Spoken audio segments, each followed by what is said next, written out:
नमस्कार सगळ्यांका. तर मी आता बनवतले वडी. त्याच्यासाठी घेतले बारीक चिरलेलं कोबी, बारीक चिरलेली कोथिंबीर, किसलेला गाजर, किसलेली बीट आणि काळे तीळ सगळा. आणि त्याच्यात आता मी मटार ॲड करतले. मटार आताशे भरपूर येतात म्हणून भरपूर आणायचे आणि भरपूर खायचे. हे बघा. नंतर मी त्याच्यात घालतले आता बेसन हे आम्ही घरात दळलं आहे. भाजलेला चणा डाळ बाजारातून आणलं आहे आणि ते दळले आणि त्याची मी वडी बनवतले. आता त्याच्यात टाकतलं आहे मीठ. चवीनुसार मीठ टाकायचा, आपण किती व्हाया तेवढा. हा बघा. आणि थोडासा काळा मीठ पण टाकायचा. मी गुलाबी आणि काळा असा मिक्स केलं आहे मीठ. चव बरी लागता काळ्या मिठामुळे. आणि त्याच्यात थोडीशी दालचिनीची पावडर घातलं आहे. हे बघा. आला पण किसून टाकायचा. हिंग टाकायचो 1 चमचो बारकोसो. हे बघा मी टाकलं आहे तसं. आणि म्हणजे तिखट टाकायचा 1 चमचो करून बघलं आहे, पण माका काय प्रमाण कळना म्हणून मी सगळं होता तेवढं ओतून टाकलं आहे बुतूर. बघा. नंतर मग घातलं आहे हळद. ते थोडीच घातलं आहे 1 चमचो. त्याच्यानंतर आपली जिरा घातलं 2 चमचे. नंतर बडीशेप घातलं आहे 2-2.5 चमचो. आणि ओवा घ्यायचो, हातावर असो घासटावायचो आणि टाकायचो त्याच्यात. तो बघा असो. या सगळा झाला की त्याच्यात थोडासा असा तेल ओतायचा. म्हणजे असा आधी ढवळून घ्यायचा.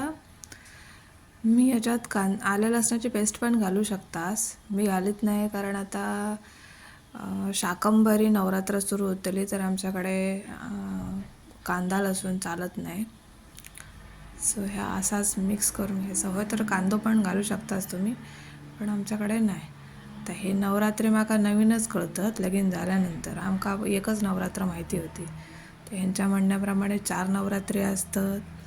1 गुप्त असतात, ती नाही पाळली तरी चालतात. ते कोण क्वचितच लोक पाळतात, पण 3 जे नवरात्री असतात त्यांचं पालन करूकच वया. ठीक आहे करूया, त्यात काय. आता ह्या थोडासा तेल ओतलं आहे त्याच्यात आणि आता व्यवस्थित घट्ट असा मळून घ्यायचा.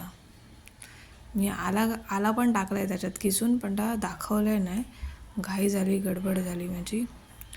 आता ह्या पाणी घ्यायचा, साधा पाणी घ्यायचा आणि त्याच्यात ह्या सगळा मिश्रण असा एकजीव करायचा, ढवळीत रवायचा. म्हणजे त्या मीठ वगैरे जे आपण टाकलेलं असतं आणि मसाले टाकलेले असतात ते व्यवस्थित त्याला लागाक हवे असा करायचा. तुम्ही त्याच्यात काहीही घालू शकता.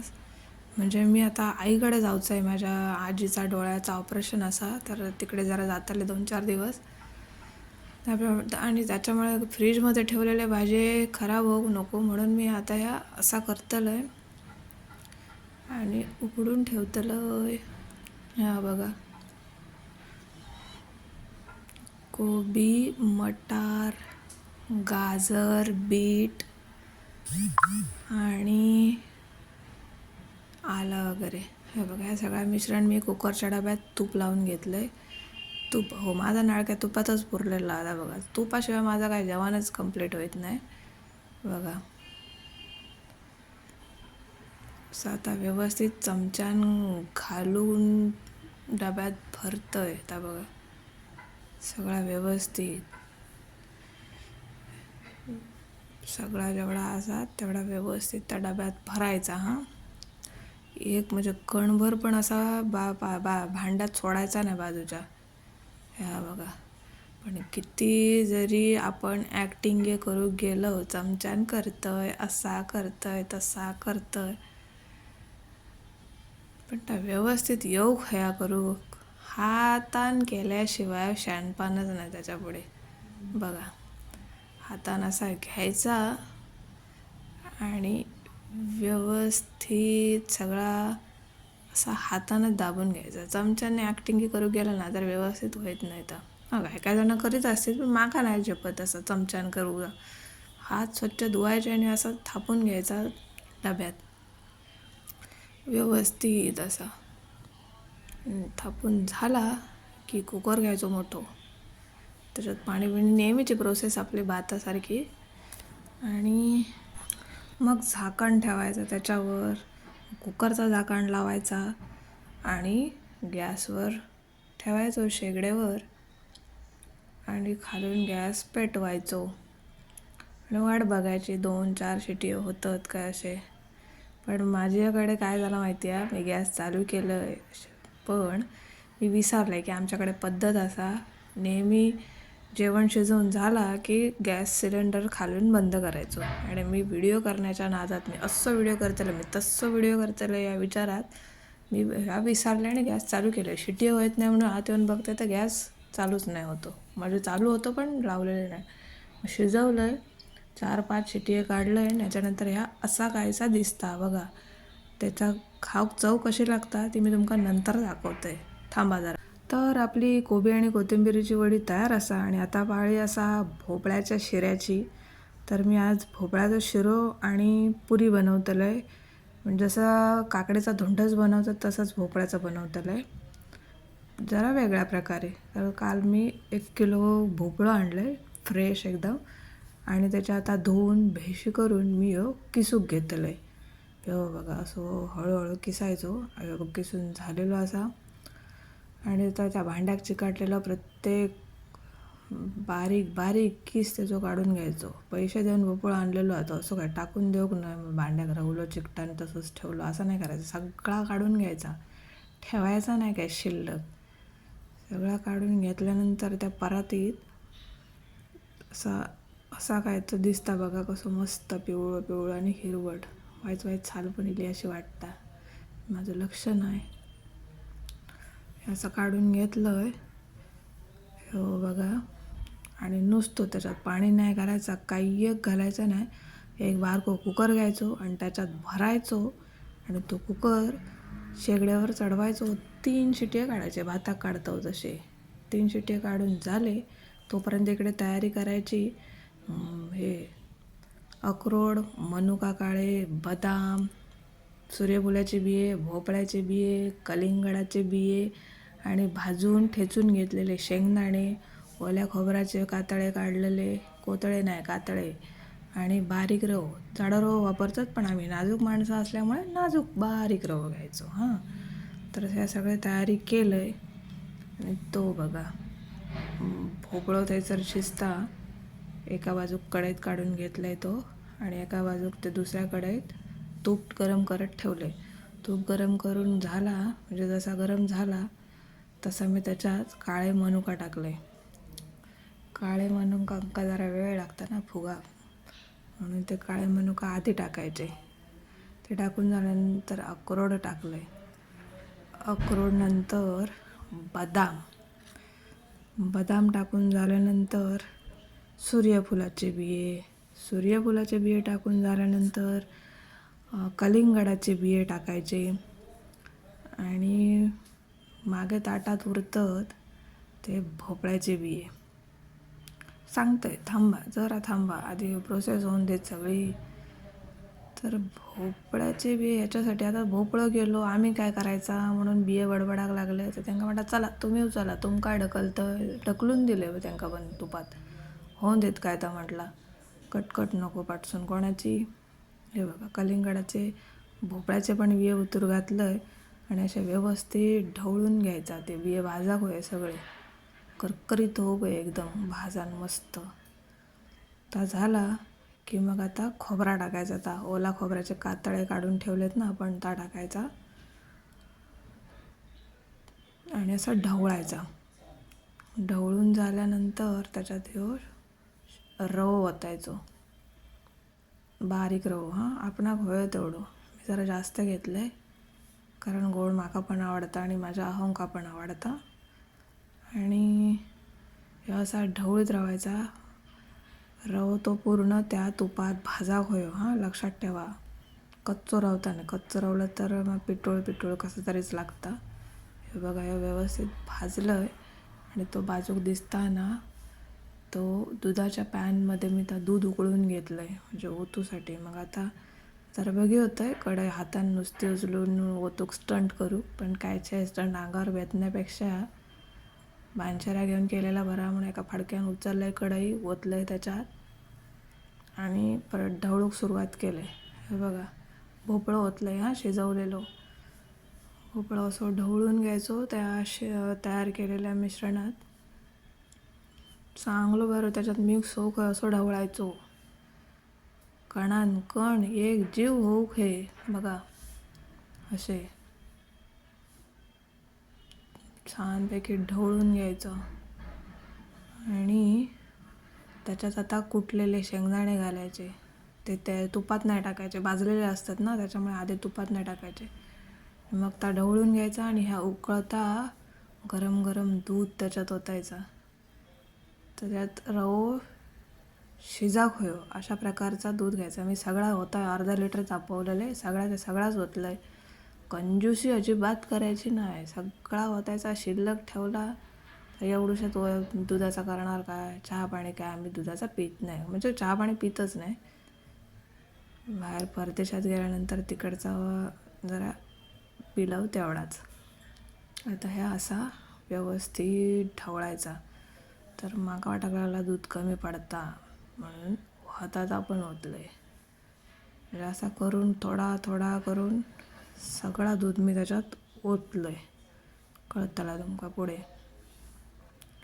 व्यवस्थित ढवळायचा. म्हणजे कढई जरा मोठी झाली आहे त्याच्यामुळे समजावून घ्यावा.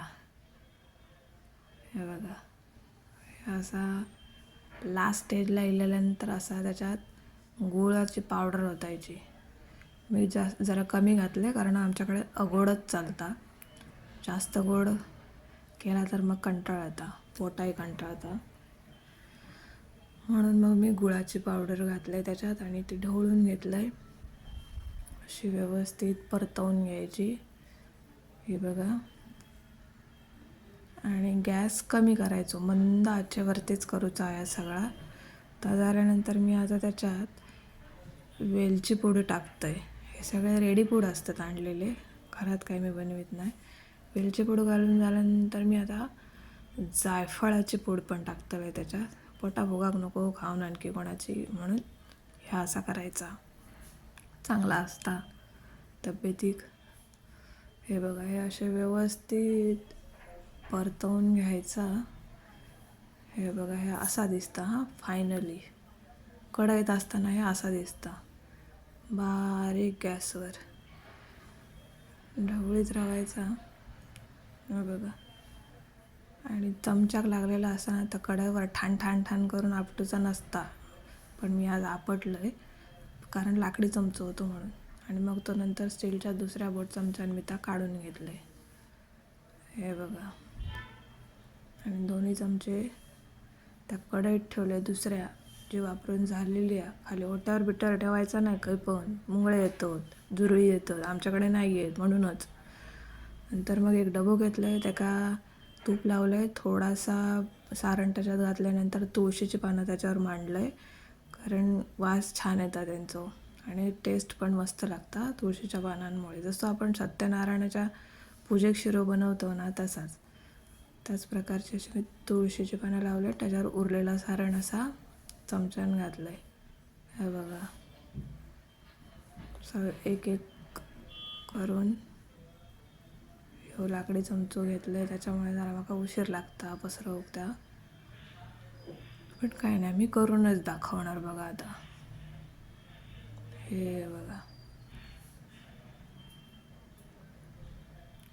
हे असा सगळा एका डब्यात घ्यायचा भरून आणि काही शिल्लक ठेवायचं नाही पात्रात. आणि असा हातात तूप लावून थापून घ्यायचा डब्यात. हे बघा, डबा काही तूप लावायचा, हाता काही तूप लावायचा, सगळीकडे तूपच तूप. आणि असं बघा कसं छान सुंदर दिसताना केक बीक बनवतात तसा असा थापून घ्यायचा. आणि मोठं कुकर घ्यायचो परत, कारण त्याच कुकरचं डबो आहे हो. आणि त्या कुकरात परत लावायचा आणि ह्याका पण किती 2-3 शिट्या काढायचे. आणि दुसऱ्या कढईत बघा तूप घेतलं आहे मी. गव्हाचा पीठ आधीच मळून ठेवलेलं आहे कणिक.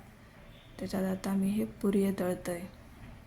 दोनच तळताना दाखवतो आहे, सगळे तळताना दाखवत राहिलो आहे तर परत मगाच्यासारख्या काहीतरी होऊ नको, बाजार मारक नको, म्हणून मी आता 2च पुरी तुमका तळताना दाखवते. हे तुपात, आमच्याकडे वडे असो पुरी असो काही असो ह्या तुपातच तळला जाता. इवन दिवाळीचं फराळसुद्धा आम्ही तुपातच तळून करतो. आमच्याकडे तेलापेक्षा तुपाक जास्त प्रेफरन्स असा आणि चवीक पण सुंदर लागतात. हे बघा तूप थोडाच घेतलं आहे मी, जास्त नाही, कारण कसा उरले तर खाताला कोण, मी जातले आईकडे.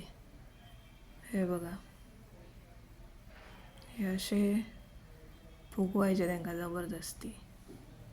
असे फुगले ना पुरी की मस्त लागतात. आणि पातळच करते मी, जाड नाही. हे बघा हे असे एवढेच केले पुरी, दोघांका हवे तेवढे. जास्त केले तरी पण आम्ही तुपातच करतो, तेलात नाही. आणि हे मग देवापुढे पाना दाखवून, म्हणजे पाना मांडून देवाक नैवेद्य अर्पण करून फायनली आम्ही आता ग्रहण करूक बसतो. हे बघा हे पुरी असं तुपात तळलेले. हे तो भोपळ्याचा शिरो ज्याच्यावरती मी आता चारोळ्यांचं डेकोरेशन केलं. चारोळे घालूक विसरले म्हणून आपलं वरसून आता डेकोरेशन केलं. आणि हीच ती वडी तिखट. म्हणजे जर गोड असलं ना तर सोबती तिखट पण हव्याच. जसं पोटाक ह्या वाटाक नको काय गोडच दिले नाही नुसता. आणि माझ्या अहोंचा पण असा असता, गोड खाल्ल्याने का त्यांना तिखट लागतं. मग त्या नंतर करण्यापेक्षा एकदमच आधीच केलेला बरा, म्हणून मी हे असा घेतलं आहे. आणि आता मी टेस्ट करू बसलं आहे. हे बघा ताट घेतलं आहे वडून, माझ्याकडे पुरीचं तुकडं मोडलं आहे, शिरो त्याच्यात घेतलं आहे आणि गपकन तोंडात घातलं आहे आणि बघा खातं आहे. एवढा चविष्ट लागतं, एवढा सुंदर लागतं. तुम्ही कधीतरी ट्राय करून बघा. तुपात तळलेली पुरी किंवा वडे, सुंदर म्हणजे सुंदर. तर तुमका माझं व्हिडिओ आवडला असल्यास कोकणी कारनामे सबस्क्राईब करा, व्हिडिओ लाईक करा. धन्यवाद.